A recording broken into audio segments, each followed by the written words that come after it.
Welcome to Fly Nubian Money, where we help you master your mindset and maximize your money.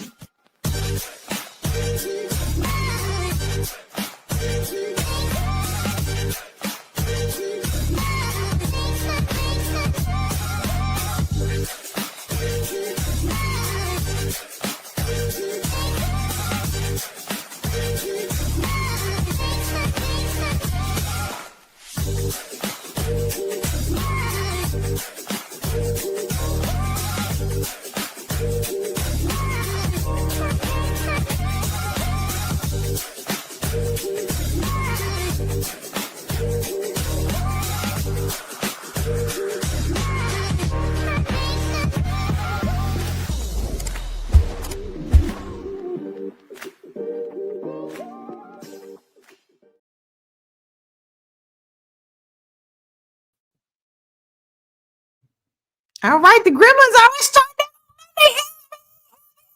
Everybody, welcome to Fly Nubian Money, where we help you master your mindset and your money. Today, we are having real conversations about culture, content, and control. From WorldstarHipHop to BT platforms that claim to represent the Black life often profit from our pain, our stereotypes, and sensationalism. And most of them are not even Black owned anymore. This is a massive concern. We are asking the hard question: who benefits when our stories are filtered through someone else's lenses? Are we being represented, or are we being exploited? As we actually head deeper into the digital age, ownership really does matter more than ever. It's not just about who tells the story, but also profits from it. So today we're breaking down the difference between representation and exploitation and what real media ownership should look like in 2025. Well, might as well say 2026, y'all. It's November already. We are in the middle of November. Today, my royal court is Joe Corley, licensed therapist and founder of Real You Consulting, Dr. Sabrina Jackson, life and legacy planning strategist, Marlo Layson Jackson. She said Jackson. It's not. I don't know why. It's Dr. Sabrina Williams. You know I don't play around with people's names. Okay. Marlo Layson, TV and film producer, and little crazy me, international vocalist and real estate agent. Listen, I have to be very honest, panel. I get really, really sick to my stomach when I see all the things that have been churning out. Now, me, I have never been a world star chick. I don't like that kind of stuff. It drives me nuts because most of the time it was putting arguments and fights and all those things on there. And I just don't like to see that. But I am also an AI girly. So now I am really seeing even more stuff that makes me sick to my stomach that AI has created, and people are taking off watermarks. So a lot of people don't even know if it's real or not. So I'm going to actually ask each one of you this question before we really dive into this. First of all, welcome, family. If you're watching, happy Monday. Please make sure that you comment and share out because we'd love to hear your thoughts on this as well. So Dr. Sabrina, what was your first reaction to hearing the phrase Black culture is being exploited? Well, I can't say that I was surprised because I feel like we're always exploited in some way, shape, form, or fashion. But it's really, really disappointing because for so long, we have not even had a chance to tell our story. And, it really makes a difference when who the storyteller is, what version of the story you're going to hear in the first place. So it's really concerning when you have the era that we live in now, when anything could be put out there and people who really just don't know, particularly our younger people, a lot of times they don't know our story. They don't know our history. And so, they're on social media. They're very impressionable and, mind control. That's what concerns me. Like, what impact is a lot of this stuff going to have on their minds? And I know that's Joe's area, so I'm not going to step to that too much, but that's where I'm concerned. I think it's a valid concern. I really, really do, because with today, how they're taking away our history and banning books and removing them and putting out garbage that they are now putting into the school curriculums, I think that's a very valid point. How about you, Marlo? What do you think of when you feel like they are exploiting us with these videos? It's a double-edged sword, right? Like when you can't look at AI as a whole thing and not understand that there's going to be damage done. I think we had a show and everybody kind of poo-pooed me because I was saying, yeah, it's great to make money with AI, but what happens when you are the subject of a deep fake, right? Now, do you love AI? Now, do you want regulation? So I think it's just a real slippery slope. It is the media of today, and I would just suggest there are a lot of little tests out there, and different media watch groups have different little bell ringers that you can do so that you can learn to be able to spot an AI deep fake. I think people that store an app, people don't even know what that is. They probably think that that's another TikTok, right? They don't realize that that's an app that is used to generate AI content using real people. So I think you just got to be vigilant, and you have to be interested in knowing what truth is and what is real and what is manufactured in this era that we're moving into right now. Yeah, I agree. But and it's interesting to me though, because you kind of have to have an eye and an ear for some of this AI that's out there. Little things like watching the mouth movements. They haven't really necessarily perfected that yet. The hand movements, the tick tick. You have to be careful, but it's getting better and better. Y'all, Sora is not really playing around. So, Joe, what was your first reaction to hearing the phrase "Black culture is being exploited"? My immediate reaction is duh, right? I mean, that's kind of been the norm for decades, right? But also, the direction that it's going in is kind of like a double-edged thing for me. Like, yes, it does make my job harder in a lot of ways, but also it makes my job more necessary too. So, yeah, I just kind of look at it like another thing that we got to deal with. We got to expand our capacity to deal with another thing. Well, I think we also not only have to address the fact that we're talking about young people, but let's really also tap into the fact that a lot of our elderly are also very active now on social media outlets. And I have several family members in their 80s that are on there and have actually like, did you see the video that shows blah, blah, blah? And I've said, no, auntie, that's not really real. And they really can't tell the difference. So it's not just the young generation that we have to look out for. I do believe that we have to watch out for all of us and ourselves, because there have actually been times where I've looked at someone and go, wait, is that AI or not? I've had to think about that, right? Black Lexicon says the trickiest part is what's admissible in court. But that's a story for another day, I suppose. Yes, because there have now been people who have what is the HBO Game of Thrones? The writer of that actually took people to court because people took it upon themselves to continue the story, and he went to sue them on that, and he won. And so we're adding to legal remedy ramifications that we have not seen before. But we have a video that I think is really good. So let's check out this video because it really does set up this conversation. Let's check this out. I saw a post on WorldstarHipHop.com that said this woman sent $2,000 back as a birthday gift because she knows her worth. But the real question is, like, who's behind the message? Did you know that in 2019, Media Lab AI acquired Worldstar Hip Hop? They've owned it since then. And Media Lab AI is owned by a guy named Michael Hayward. And they also own Kick, Ingenious, and other media platforms. So you got to understand, like, we're at a point right now that before we even believe what we're listening to or looking at on social media, who's behind the messaging? That's why when we talked about the T app earlier, in earlier episodes, it's like, yo, is this used as a propaganda machine?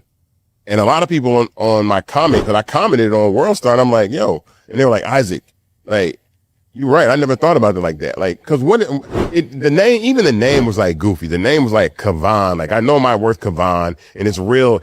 N-words out there that are going to give me the bag. I'm like, what does that do except pit black men and black women against one another? And it's on WorldstarHipHop.com. And you don't even know. I was like, you can't even tell if the message is real or not. And so we got to figure out if we're being gaslit by, a community to keep us divided. I feel like a lot of it is, especially when you're trying to pit black women against black men. You always have these things of, I don't need a man, or they set up stories that men always cheat, and that's not always the case.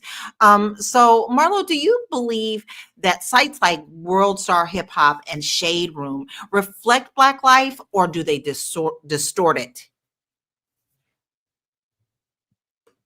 Can't hear you. They've monetized the worst parts of it, right? They have made, both of these companies have generated a whole hell of a lot of money by keeping Black dysfunction viral, right? I mean, yeah, now the Shade Room tries to chime in with little nice stories and Black excellence and stuff like that, but their bread and butter for the first decade that they existed in WorldStar, since the beginning, right? Since people were commenting first in the comments, right? Since that was a thing, has been on Black pain and things that bring shame to the Black community, if you will, right? Because we can't escape the collective. Like other people, other communities are very lucky. They can escape the collective branding. We cannot escape the collective branding. So I think as a whole, it's been very destructive in the name of a few people becoming very wealthy. And I think that if we look at the story of Black people in this country, that's it. A few people make a whole lot of money off of the pain and the endurance, if you will, of the Black struggle in this country. So, but people keep giving it clicks. I keep asking people to be stingy with their clicks, and y'all keep giving clicks out like y'all a bunch of little click holes. And this is where we end up in a society where anything goes as long as it can be monetized. Oh, Marlo, you hit it right on the head. And I will be happy to report to you that I am not a click hoe. If I see something that don't look right, we just scroll. No click hoe, just scroll. That's a t-shirt now. It's a t-shirt. All right, we're going to take a quick break and we will be right back. Put your comments in there. We'd love to hear what you think about all this stuff too, because it affects us daily. We'll be right back. Woo! It's a good show right here. But I'm biased. If you are just tuning in, you are watching Fly Nubian Money, where we help you master your mindset and maximize your money. My name is Tiara Williams. I'm also known as Miss Black Hollywood, and I'm the proud producer of this show because it is lit. If you want to receive notifications for when we go live Monday through Friday, 1 to 2 p.m. Eastern Standard Time. All you have to do is text the word Queens to 87948. That's Queens to 87948. That's QUEENS to 87948. Also, if you want to grow your money and not blow your money, all you have to do is go to flynubianmoney.com. There's all kinds of resources, there's courses, there's free giveaways. There's just no reason to be broke in 2025. All you have to do is go to flynubianmoney.com. Obviously, you don't want to be entertained here. You want to know enough to grow. Wait, I need to put that on a shirt. You got to know to grow. Got to know to grow. So know and grow with flynubianmoney.com. But when I tell you social media is amplifying the divide between Black men and Black women, pages like Justin LA Boy, pages like Spiritual World, who take the most toxic messages from Twitter and all other platforms, put them in one space that are purposely perpetuating narratives that we really aren't interacting with in the real world. You go on a day, you're not having these conversations, but you go on social media and these conversations are constantly repeated, and none of it is solution focused. It's all what they do, what's not being done, and it's not productive. It's not pushing us forward. And what's happening is we are internalizing a lot of trauma that does not belong to us. So say it again. So we are internalizing a lot of relationship trauma that does not belong to us. So let's say for me personally, right, I've never been cheated on. But let's say I go and I follow a bunch of women who talk about the fact that, oh, I've been cheated on, all these niggas cheat, they steady cheating. I'm going to sit there and be like, oh yeah, niggas, they all cheat. That's all they do. And I'm not self-aware enough to really understand that that's not even my shit. That's not my baggage. That's somebody else's baggage. So one thing we really have to do is learn how to detach from some of these messages that we are constantly internalizing. I can't say that I disagree with her. Dr. Sabrina, why do you think that content that shows pain or drama gets the most clicks? I'm not really sure why that resonates so much with us. Marlo said something earlier that just kind of got me to thinking. In an era where everything is artificial, are we really looking for anything that's real? Is it something that we use to medicate ourselves, to take us out of reality? Like, is anybody really looking? Because the question is now, as a consumer, we have no control over what folks are selling, but we have absolute control over what we're buying. We have absolute control over that. And to Marlo's point, I mean, those platforms will really cease to exist if people stop going to them and clicking on them. So my question is not so much for them, because they're doing what they're supposed to do. This is a capitalistic society. They're trying to make a hustle. The question, though, becomes for us, what are we looking for? Why are we over there? Why are we not looking for truth? Why are we not supporting our own? We know that there are people out there that look like us that they're out there. They're going to tell our stories. But by far and near, are we supporting those? Are we going to those for our information? Or are we constantly clicking on these other sites? So they're only able to do what we allow them to do. And that's with anything, because we are the consumers. We're the ones, they're able to exploit us because we're exploitable. If we stop putting ourselves in that position, then we would not be there. And so, I mean, I think for all the conversation, Lala, that we can have about what other folks are doing to us, we also have to put that mirror in front of our faces and saying, why are we allowing ourselves to be exploited? Why are we over there in the first place? What are we looking for? Why are we not on sites like Fly Nubian Money, trying to educate and elevate ourselves rather than running behind the mess, the messy, the ugly side of us? What about the positive, those things that build, educate, and elevate? Who's running to those sites? I'm an educator. We don't get those kind of views because ain't nobody looking for the message that we are bringing to the table. But that junk, that mess, that messy, that ugly, oh, we resonate to that. We run to that right there. So I got a whole nother way of looking at it. It's on us. It's not just on them. Well, you know what's interesting that you say is because I do a lot of content around real estate and what's going on. And, I don't get a whole lot of clicks myself, just that people are watching, but still they're not clicking. But last week I thought to myself, what if I presented it in like a drama type of fashion? So I did an experiment. And I did shorts where I was like, girl, let me tell you what Franny Ray and Freddie Mac and all them, let me tell you what they doing this week. I have got the most views off of me coming on and being dramatic about the information than I have ever gotten on my short reels. And I don't know what it is, if it's human nature that we really like to hear drama or spilling the tea like it's gossip. No matter what the content is, we want to be in on it. But in on it to a point of, is this helping you or hurting you is the question for me. Joe, how much of what we consume online affects how we see ourselves as a community? It has a lot to do with it, right? I do want to, before I go answer that question, I want to go back to that question you asked Dr. Sabrina about why we're doing it, because it might answer both questions at the same time about how we see each other. Because what we're looking for online isn't accuracy. We're looking for confirmation of the things that we're already afraid of, right? So it's like a little emotional Google, right? If I fear that all men cheat, right, that's the thing that I fear. My algorithm is going to give me stories about men cheating and content about men not being anything, and then it's going to pull up toxic relationship discussions, because that's where I spend my time on, because I feel safer in those conversations because I already believe these things and I'm looking for confirmation of that fear. And that's Mm. why I keep going back to it, and that and it seeks familiar, the brain seeks just familiar patterns, and that's what we're doing.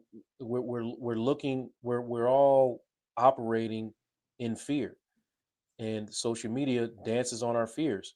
It dances on the things that we're rigid about, the things that we are scared of, and it keeps us there. It keeps our heart rate at a place where, okay, well, I'm sitting in the thing that I believe, or if I'm somebody who really likes to be anxious, this is going to keep me anxious. If I'm somebody that's looking for something to make me less anxious, well, hearing stories about things that I already believe are are going to make me less anxious. Ah, you're right. You see how these experts are having this conversation about the thing that I'm afraid of, so I'm going to sit in it, and but overall, how does it make us see ourselves? Like it's so damaging, right? And as a therapist, I see it firsthand all the time. It takes a psychological toll on us. It's constant exposure to trauma content. You know, dysfunction, the exploitation of our pain is so deep on social media that it keeps us in a chronic state of just being hyper vigilant. And that's why I constantly recommend, when I'm talking to somebody and they're telling me about the things they're afraid of, I'm all, hey, right now I'm currently myself on a social media fast. I'm on a social media fast because I have to do that, even though my good friend told me I can't do it, but I'm still on it because I have to too, I have Joe. to get off of it. I have to get off of it because it frames blackness through struggle, through violence, through cooning, all the things. It doesn't give the accurate, to me, the accurate picture of what black people actually need to be focused on and what they need to be doing. And it kind of shapes how we see ourselves in our relationships, how we see ourselves moving through the world. And what looks like entertainment is just trauma dumping over it, is reenacting our trauma over and over again. So it's just designed to keep us emotionally activated, and you got to be careful about what you're consuming if you're not in a right state of mind. It's interesting when I feel, because I also do political talks a lot live. And so therefore my algorithm picks up on that. When I feel like it is way overwhelming, I purposely go and look for babies. I go and look for puppies and funny animals just so that I can get my algorithm back to the way that I need it to be so that I can have that balance, because you can. And I know I'm not the only one. I am not the only one where maybe you can't sleep that night, or maybe you can sleep, but you just choose to death scroll all night. And then next thing you know, it's 3 hours later and you've consumed things that is not good for you. Listen, let's look at this, what we have down here, because this is really important for us to understand. World Star Hip Hop, once labeled the CNN of the streets, was sold in 2018 for roughly $40 million to a non-Black media company. And less than 5% of major media outlets in the US are Black owned, according to the Federal Communications Commission. Listen, y'all, why do you think a lot of these people decide that they're going to cash in on it? It's no different than our hair products, our body products. We're seeing more and more non-melanated people come in and step into these places of our space. Marlo, do you think that we should protect our spaces a little harder? I mean, but World Star Hip Hop is not my space, right? Like, this is the thing. I think that we are a fork tongued people. We say we want positivity. We say we want images that reflect who we really are, who our friends, who our family are. But as a person that digs into media data, as a person who has created media and creates media now, I could tell y'all without a shadow of a doubt, I have access to hundreds of media news networks, buy-in from national to local, and what people are clicking on, y'all ain't clicking positivity, babes. The positive stories don't even chart in the analytics data. Y'all are clicking on the homicides, and part of it, I believe, and you know, Joe as the professional can say I'm totally off the mark, but part of it is people want to feel good about themselves, and being able to look down on the next person is the easiest way to do that. If your mindset is a certain way, it is very easy for you to look at your neighbor and be like, man, it's messed up over here, but it ain't like by the Jacksons, right? Like it's very easy to do that. And social media gives us the opportunity, right? I live in North Louisiana. I could look at people in Texas. I could look at people in Omaha, people in the south of France, like all over the world. I can look at them and be like, ooh, it's tight, but it ain't that tight, right? Like I have that opportunity if that is the way that my mindset works. And I think for a lot of people it is. All of this baby mama, baby daddy, I never had that. None of my friends that I know have lived through that drama. I'm in a beautiful relationship. Sometimes I feel guilty. I'm like, ooh, I should be telling the people about how good it is over here, but I don't want nobody to feel bad. But I don't know. I mean, I'm looking at 4 people that have great relationships. And so we're not a minority. But what happens is that dysfunction gets so loudly broadcast because everybody want to be, well, hallelujah, glad it ain't me, right? Everybody wants to have that moment. And I think that is a lot of what perpetuates what we see on social media, the dysfunction and the nastiness, the ugly. I'm showing up to the baby birthday party and they don't know I'm coming. For what? You shouldn't even be clicking on it. You should see that caption and you should keep moving because that ain't none of my business, but that's not what human nature is. And I think that social media allows us to see the very worst in human nature play out in both parts, in the car wreck itself and in the looky-loos and the people who cause the traffic watching the train wreck on the other side. It goes both ways, and there's enough blame for everybody. I can't agree more. We are going to take a short break and we'll be back to continue this conversation. I know you're busy, you got things to do, and you can't take us on the go with you every single day. Good news for you. We are now on Spotify. So if you can't watch us, now you can listen to us on Spotify. Search Fly Nubian Money and all the episodes shall appear. All you have to do is like, subscribe, leave a 5-star rating, leave some comments, tell people how you love us so that when other people come along and are looking for a great show to watch, they can find Fly Nubian Money too. One last thing, and just in case you've been sitting under a rock, Fly Nubian Money now has an investment club. We are the Fly Nubian Money Club. It's easy. All you have to do is go to flynubianmoneyclub.com, and I am committed to bringing in top experts from all industries to help you level up. They're teaching us the skills that we need to compete in this market.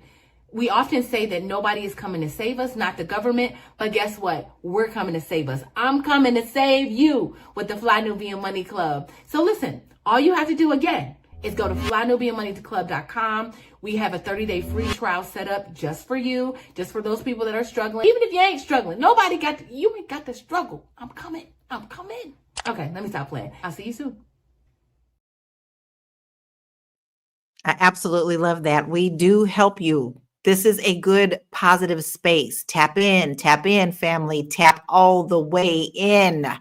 Dr. Sabrina, do you think that people outside of our culture see this content and assume that it represents all of us? Sure they do. You hear that all the time. I mean, people will have interacted with, 3 Black people, and that could be negative interactions. And it's like all Black people, are in that category. Sure they do. I mean, is it fair? No, it's not fair.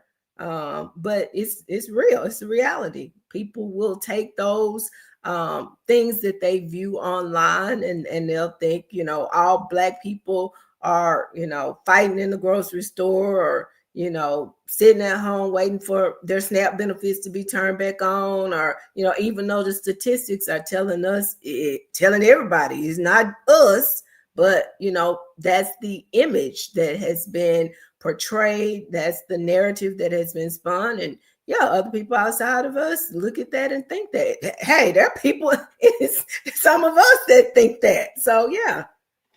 You know, it's interesting that as I think on that question, we have to also remember this is how the narrative of us has been around for a very long time. You have to remember in early film how white people portrayed us, early cartoons that are now banned portrayed us.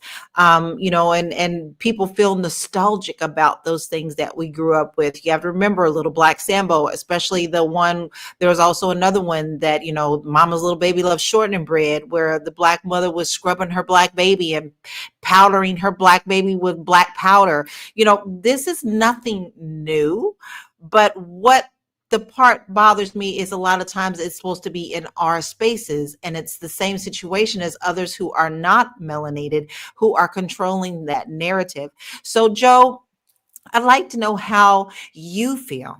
I'm going to turn it on you a little bit. I know you talk about how our community is, but I'm going to turn it on you a little bit. I'd love to hear your thoughts about this. How do you feel when you see Black trauma is being turned into entertainment? It's hurtful, to be honest with you. It really is hurtful for me. I don't like it. Because like I said before, like it's just capitalizing on our pain, and it's not really good representation. It's more exploitation. You know, it's not told with the story. Our stories aren't being told with any type of um context to them, as far as implementing empathy and vulnerability is just a means to inspire rage. And you know, and I tell my clients all the time, like, your media diet is really as important as your food diet, and a lot of times, you know, because what you watch shapes your nervous system, it shapes your beliefs, it shapes your emotional capacity. And if all you're consuming is dysfunction, then you're going to normalize dysfunction. If you're Mm, consuming just chaos, then you just start seeing chaos where it doesn't even exist. Look at the state of the country. We've normalized chaos in real yeah, time, you yeah. know. And you know, we do deserve content that uplifts us, informs us, that affirms us, not just content that entertains us at the cost of our own dignity. You know what I'm saying? So a lot of times, I think the more frustrating thing is when we actually have control over the story and we still choose to do what we're doing. That really is it's about the height of what I can accept. You know what I mean? Like I get really frustrated because, you know what I mean. You can't tell me that you've walked in this country as a black person and have no idea. Like, you know. So why are you doing that? Why are you, you know, going into clickbait? Why are you using exploitive media to shape how, you know, black men and black women see each other? Why are you doing that? So you asked me a question, I didn't really know the answer until you started. So I started thinking about it. But as you can see, it really bothers me because it makes it hard. It makes it hard. If your purpose is what my purpose is, it makes it hard. Lala, I No, have a question. yes. So I'm listening to this conversation, and I know how we are framing it, and we're looking at what others outside of our community are doing to shape, you know, our opinion and others' opinion of us. But I tell you, when I get frustrated, Joe, is when we do it to ourselves. And by that I mean even some of these in Hollywood that uh produce movies that don't show us in our best light. And my question is, why are we still doing that?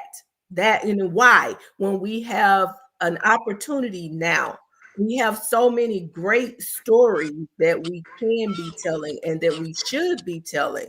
So it's not that I don't understand why they are doing what they're doing. I get it. It's about money at the end of the day. I don't care. My daddy just said earlier this morning, he's straight up old school. He's like, you know, they'll sell anything. They will sell anything, including their own family, for $1. They'll sell it if somebody's buying.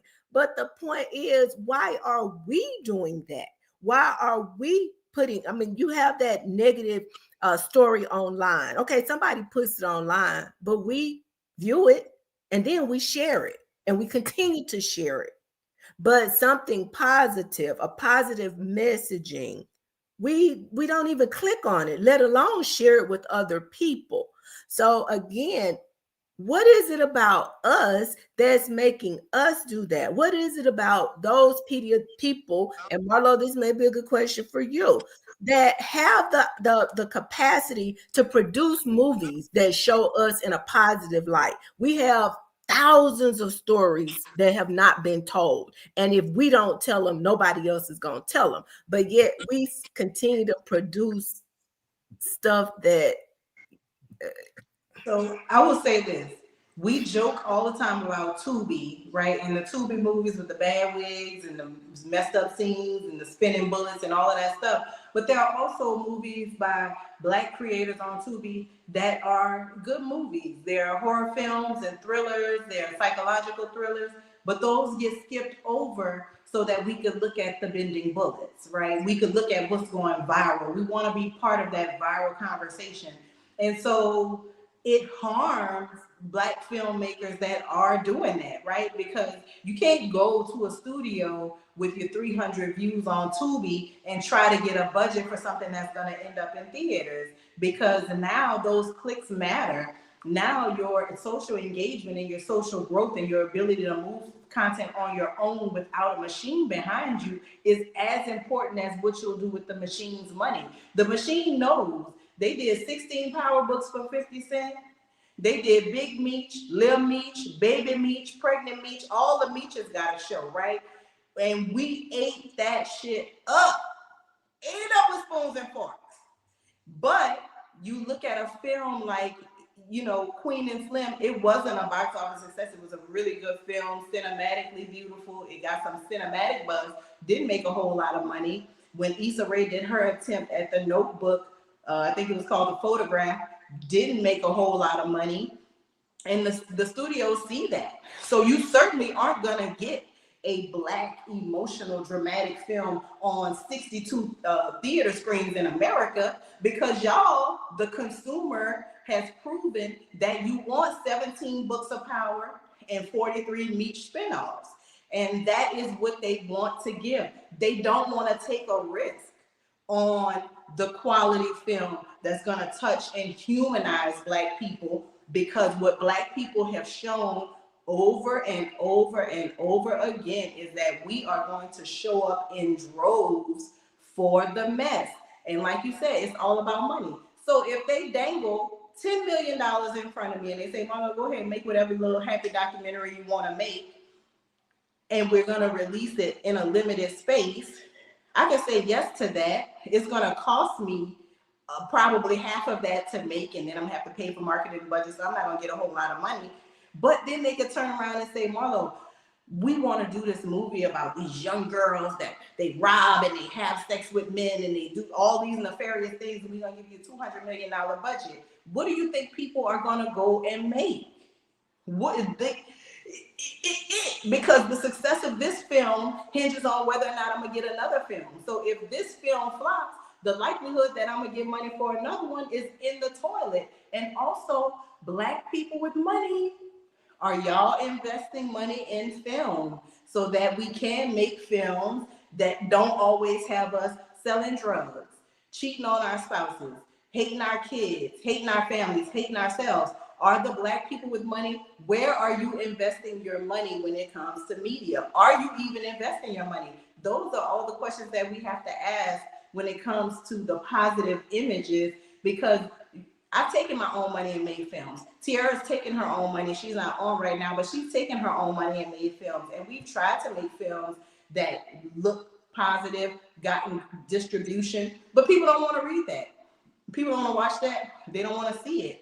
They want 17 books of power, and they want a creator behind it that is as nefarious as the tales that he's telling. So 50 Cent is a bully online. He creates bully content and all of that stuff. And people eat that up because negativity is also a source of nourishment, I guess.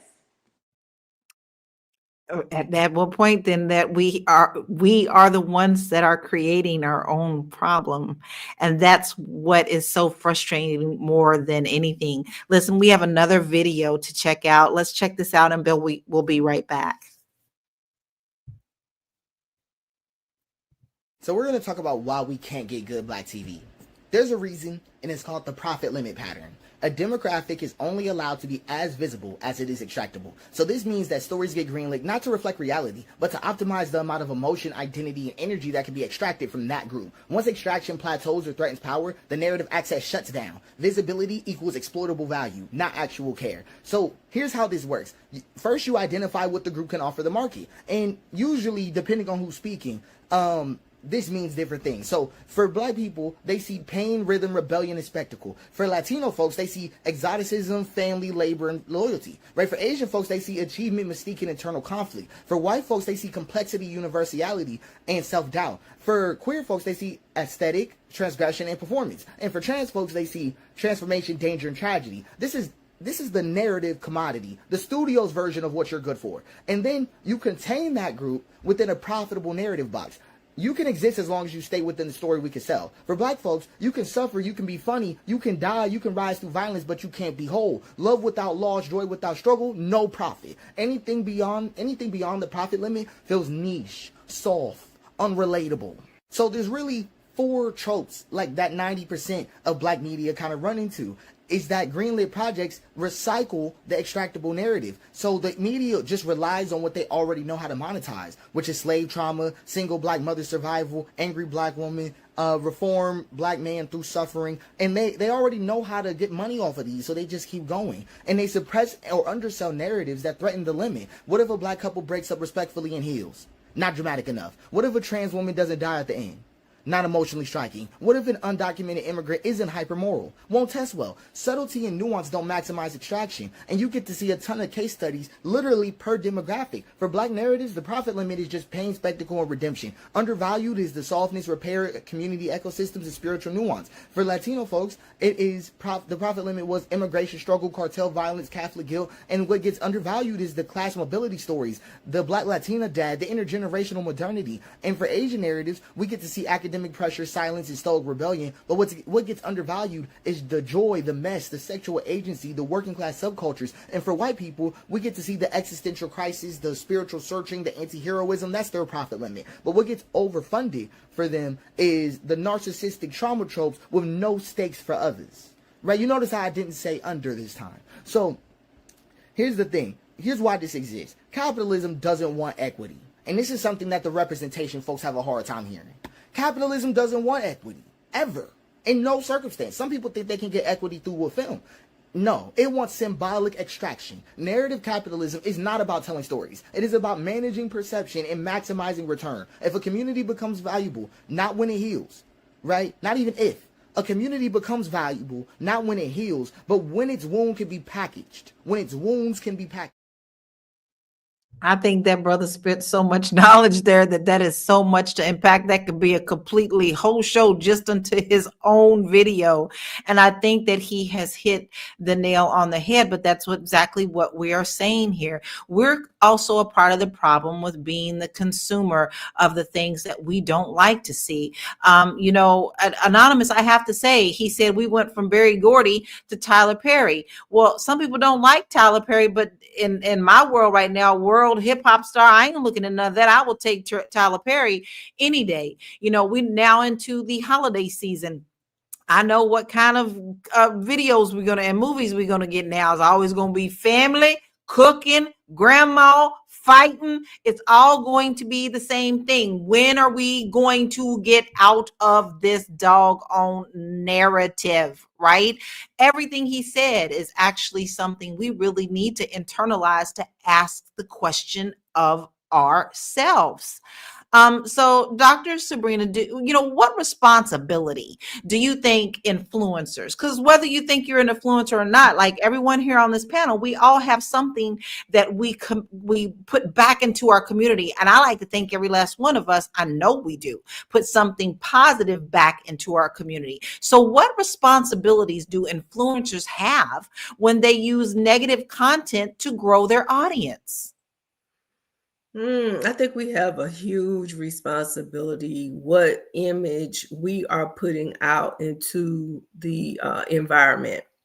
Are we putting our best self out? Because whether we, there are people that have made the argument, especially some of these entertainers, like, I'm not an influencer, I'm not a role model, I'm not this. Whether you want to be or not, there's somebody out there looking at you and what you are doing. So I do think we have a responsibility to put things out into the environment that are uplifting to other people, because the reality is all we have to do is step outside. I mean, step out, and in some cases, we don't even have to step outside. Some of us live in so much confusion and so much negativity till sometimes we got to step outside to see something positive.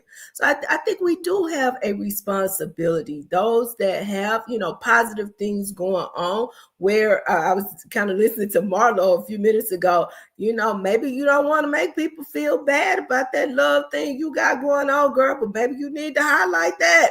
That some of these Black women know that, Black love is a real thing, and it is achievable. And, it's not just a fairy tale. I think we have responsibilities to show that positive, Lala, just like these other people are shining the spotlight on the negative. And I have to agree with you on that. So that actually launches me back to you, Marlo. What does healthy representation actually look like for us? You're in the film and television. What does this look like for us? I mean, it looks like what it looks like for everybody else. We can have, we do everything that everybody else does. We work, we get married, we have mental breaks, right? We have chemical imbalances, we have a healthy relationship, we have unhealthy relationships. We split up from people, we come back together. There's no difference in the way that we live, but somehow the part of our existence that only exists in the inner city, it only exists as an underbelly of society. That's the only part that really gets praise, right? If you didn't crawl through the mud and get it out the grit, like all of that stuff. But I mean, that's not some people's life. I remember when the Cosby Show was popping. I'm old enough to remember that Spike Lee was in the media talking negatively about the Cosby Show and saying that was not a believable image of Black people, that there would be these two high-end professionals that were working and their kids were in school. And it was like, you a third generation Morehouse man. Spike Lee is a third generation Morehouse man. How could you even say, right? You're a man who left Brooklyn to go to the South to go to college because that's what your father and your grandfather did.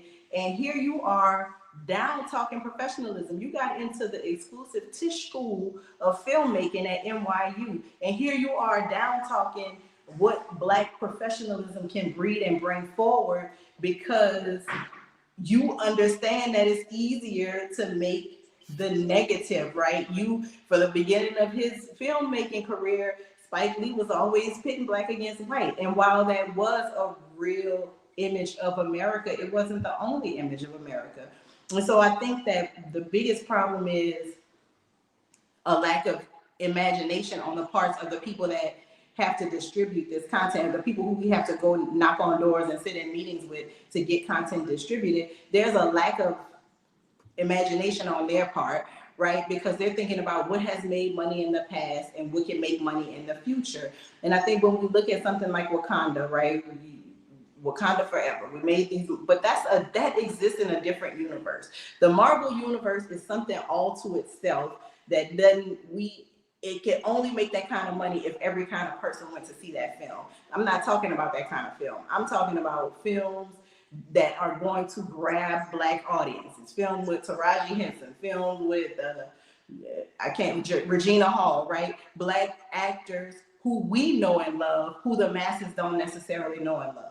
And that is going to take imagination on the part of people who fund these films, but it's also going to take a little bit of risk on the parts of Black people who have a certain level of wealth that can make an investment into a film so that the film can be high quality, so that the wigs can be glorious, so that the microphones and the continuity in the set can be the same, right? If I'm drinking from this glass, every scene, I should be drinking the same amount of water from the glass. Not as up high, as down low. Like those are the things that make a film low budget and not really like they take away from the quality of what the audience is watching. But I think that imagination, and I think also Black people demanding it, right?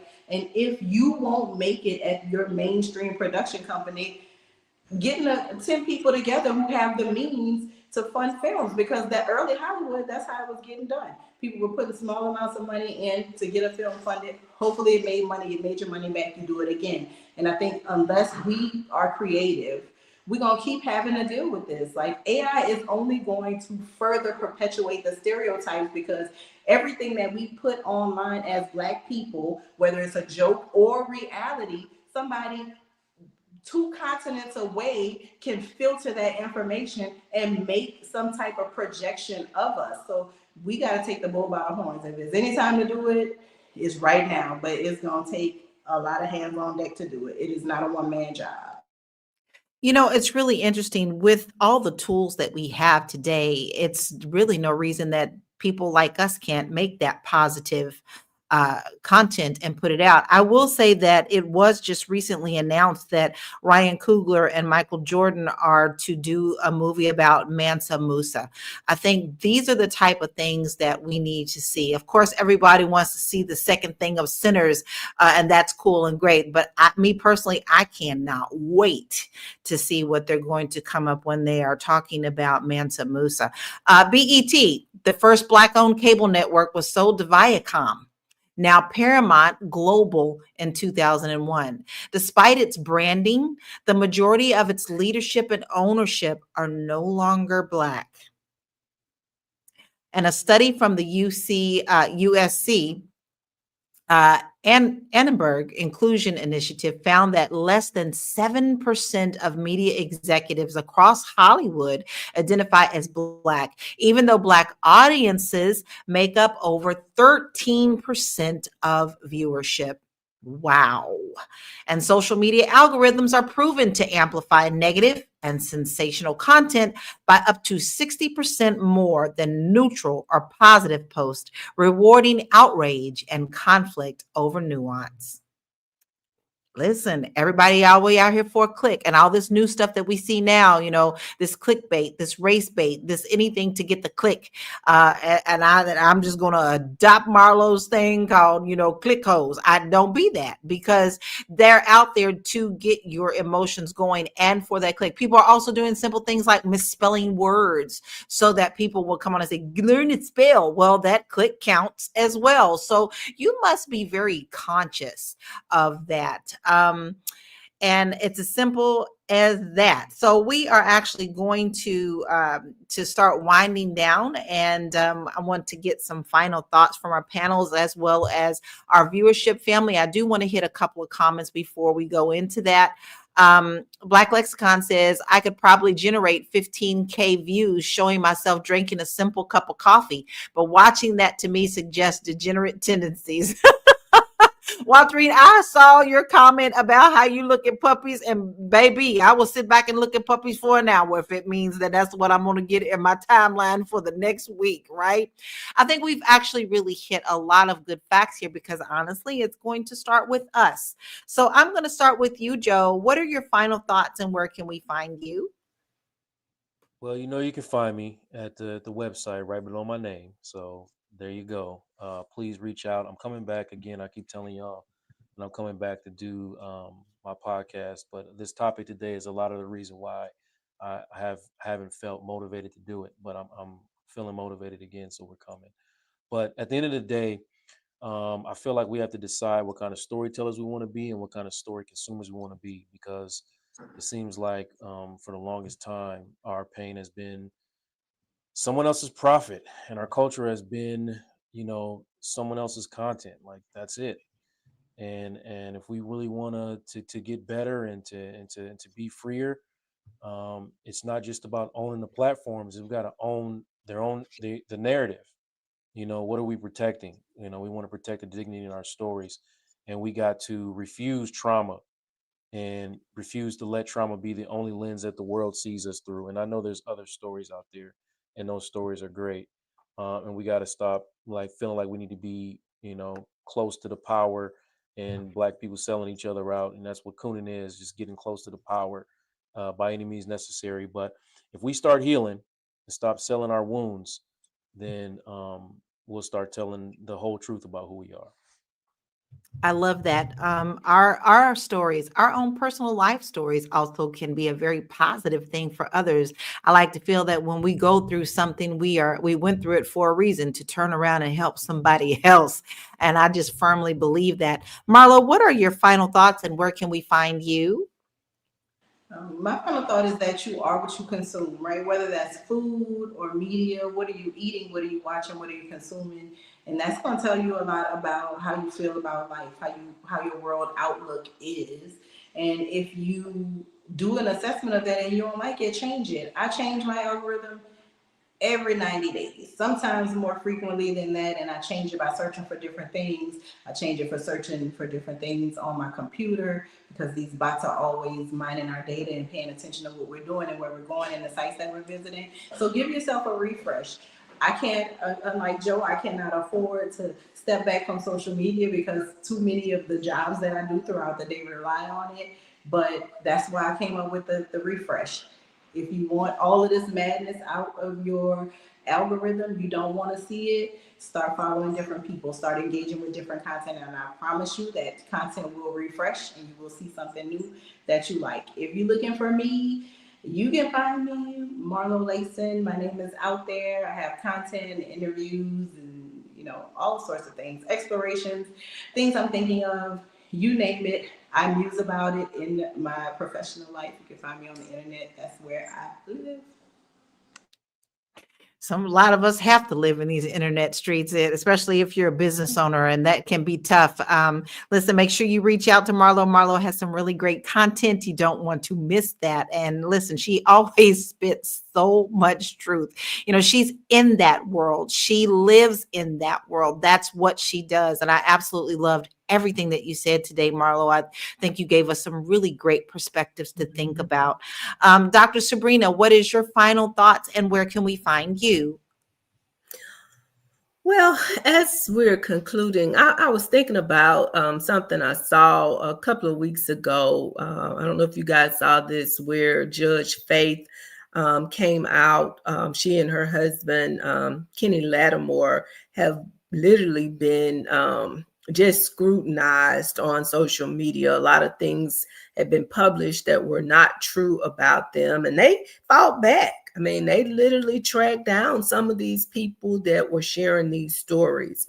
And I share that to say that even though we are being entertained a lot of times when untruths are being told, we forget about the people that are on the other side of those stories and how hurtful some of those things are for those families and those individuals.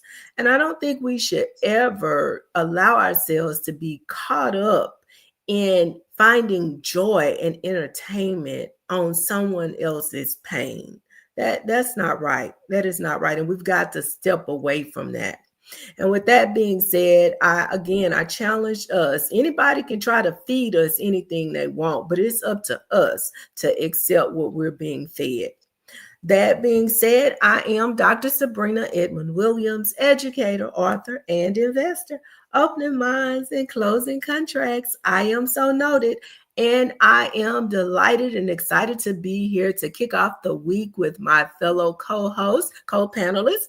If you're looking for any help with your life and legacy planning, please follow me across social media platforms at I Am So Noted. That's IAMSEWNOTED. And don't believe that my last name is Jackson, because it's not.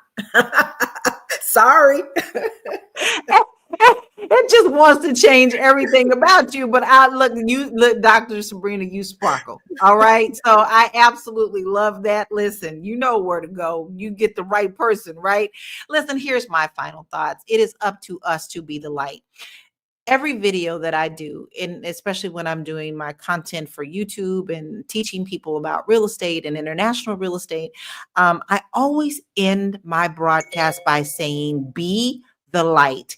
And what that means is shine bright, show that there is positivity in the world. You can tell the truth, even if it sounds a little dark sometimes, but still put the light back into the world. To me, that's important. I can't imagine even wanting to create a video that would impact our community negatively. I just won't do it. So for me, being the light is the most important thing that I have when I am presenting to you anything of worth. And I always try to put something of worth out there for you. With that being said, you can find me at laurakey.net.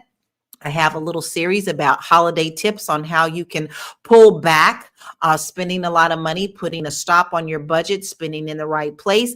And it's a holiday guide bliss book on my website at laurakey.net. Listen, we had such a beautiful show today. Thank you, Anonymous and Deborah and Walterine. You know, we always love you when you here. We have Black Lexicon. We have Deborah. We have Michael. We have so many people, Dr. Vibe, C. White.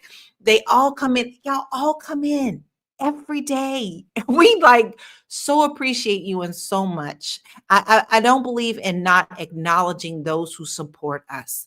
And you mean the world to us because you're here and you uplift us. You talk to us. You get the conversation going. Not only that, you guys also share us out, and we are grateful for that. So listen, at the end of the day, culture is currency. But when we don't own it, we lose more than money. We lose our power to define ourselves. So it's time to stop selling pain as entertainment and start investing in content that uplifts, educates, and empowers our people. When we control the message, we control the legacy. So thank you to my amazing panel, my family, my friends. I love you all because that's what you feel like to me. For a beautiful and honest time to sit and talk about this necessary conversation about what it really means to own our stories. Now, listen, for you, we're here Monday through Friday at 1 p.m. Eastern Standard Time. If you don't want to miss our show, all you got to do is text the word Queens, Queens, to 87948. I got tongue-tied there so that you don't miss anything. And if you do miss a show, make sure you hit us up on Spotify as well. We have our shows listed there. I hope you guys have a blessed day, but I hope that you also take away today something that will change the way you're looking at your algorithm. We'll see you tomorrow. Peace out. Bye. So I talk about the blackness as being something to put, things glow in the dark. Yeah. I think black people have always glown in the dark, that we found a way to make things matter when no one wanted to pay attention. But right now it really matters. Our survival depends on our ability not only to tell stories, but for people to understand our stories. And news and media is critical. I mean, we're not talking about fiction or things that people make up. It's nice, Black Panther, and I love all that. But this is real stuff that's happening all